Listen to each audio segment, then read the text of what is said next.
Hey guys, it's Ralph with Stray Benzes. In today's episode, I have intended to cover the most common issues with the AC system on older Benzes. Essentially, they are pretty much all the same, work with about the same components. They are model specific, so you do need to watch out for where you're going to get those parts and making sure that they're going to fit the car model that you're working on. Also, a hint of safety is these systems are filled with a gas that's not environmentally friendly. Like whenever I work on these cars, if the system is defective and I know I need to break into the system, I get them evacuated properly and the gas properly recycled. I don't do that myself. I don't have the tooling for that one. I only have the tools for doing it correctly once everything is corrected and evacuated, that is. And then I can go to town, which I'll cover in another video, what exactly to do and where to get the tools from and so on and so forth. But here I'm going to cover the most annoying issues with the AC system and what can go wrong most of the time. But I'm sure everything is really specific to the model that you might have, and the type of car that you have. Because usually things are related to what the previous owners didn't do or did that is going to make your life so much tougher. Here are a couple of things of what to look out for. All right, top number one issue of not getting any AC going is having no gas in the system. So how do you check that? You take this protective cap off.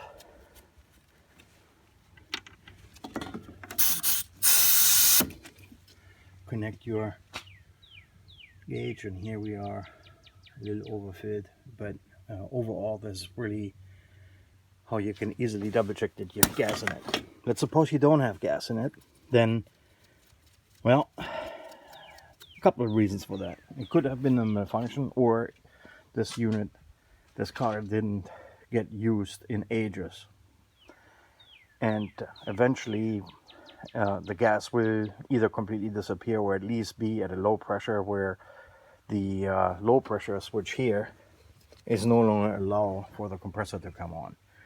So here is when if it's completely empty, do as I do, go to a certified shop that can put the unit, the whole system under vacuum, make sure it's leak free, and recharge it with gas and oil. Because if gas is missing, that's the top number one rule. If gas is missing, oil is missing too, and you're just going to wreck the compressor. And trust me, you'll find out the hard way. But make sure that is there, and then at least you know that this switch here is allowing for your temperature controller to kick on the compressor clutch down there. So with the car running the temp wheel in maximum air conditioning mode, fan on auto or max, and you let it run, then your compressor clutch should be fully engaged. This should be allowing for you to engage the clutch. And if that hasn't happened, take these two contacts out of there and jumper these two wires. If the clutch engages, this switch is most likely bad. Now, excuse me. What else? Then is of course the compressor itself. If you have a car that's 30 plus years old and this is the original compressor in it and has a couple of 100,000 miles on it, like this one, most likely you'll need a new compressor, or the compressor needs to be rebuilt. Especially if you're converting to R134, which is really the better thing to do. I highly recommend starting with a fresh compressor ester-based oil, get the system ready, because with only good, high-performing compressor will you ever get the full effect out of your gas. So that's the number 2 thing. You need to make sure that the compressor is okay. Next trouble source can be the condenser. There's another episode that I have that you can check out where this line up here broke in the core, and then this thing was toast because these old copper tubes were soldered to the aluminum core of the condenser. Not a good combination. So that's number 3. If you are converting to R134, or you have a completely empty system that you're rebuilding and you'd like to have the full performance out of it, changing out my gas dryer is quintessential. Do not mess around with an old one. That's never going to go well. Also, when you're getting everything ready to crank up, don't forget to put a little bit of the compressor oil into this also. Next component in line is this little gizmo that is probably anything between a 3 and a 9 hour job, depending on how it goes for you, and that is the expansion valve. So here, what happens here is, how this is configured, it lets the high pressure gas slowly come into my evaporator and go into a loop, and bypasses anything that I can't use or won't use, and it bypasses just enough into my evaporator to maintain a cool temperature in the cabin.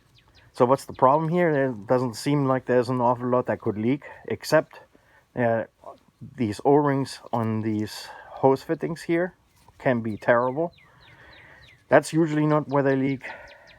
There is an O-ring in this little gizmo right here that you need a special tool for in order to get it out and get it back in. And you can make do and you can get this out. I've done that before, but it's much better and simpler just to get yourself a new one with a new O-ring kit. And speaking of which, do not put R134 into a car that had R12 in it, because you want to make sure that your O-ring material is compatible with the gas, because otherwise they either shrink, they swell, they break, and then they leak again. And trust me, this thing here is a royal pain to get to. It's too bad that I didn't take the video of it trying to get it in. All I can tell you is, once you have gained access to it, these fittings here need to be hand tightened to the extent possible. If you cross thread any of these and they need to go in a certain way, you are royally screwed. 2 tools to get for that one are these, some people call them crow feet, a 22 millimeter, and also this one here, which should be a 19 millimeter. They are true lifesavers when you're trying to get those fittings out. But those O-rings on the condenser, they need to be changed. And actually there's one more trouble spot, and that is this little port here. Yeah, that one is pretty gunky. So that is another one where a lot of stuff can be stuck, and you don't want to find out the hard way that you rebuilt the system and didn't change that. Finally, another trouble spot at the evaporator or any of the other components can be old junk from previous do-it-yourselfers or insufficiently equipped or trained shops. Just something that happens so often, it's unbelievable, because just a simple broken compressor can cause this. But all the junk that goes into that system goes round and round and round in the system and gets hung up in all these little nooks and crannies where you can get to it. So top number 1 job is cleanliness and flushing the system that you're trying to rebuild. And do not I can say it one more time, do not flush the system as a whole system.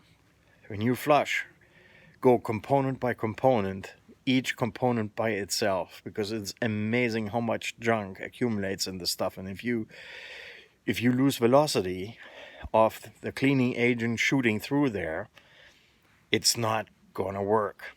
You need to count on shooting at least a liter worthwhile of cleaning agent through most of the stuff, and then dry it out with nice dry compressed air, or even better nitrogen if you have it or can afford it. The other thing to consider is vacuum.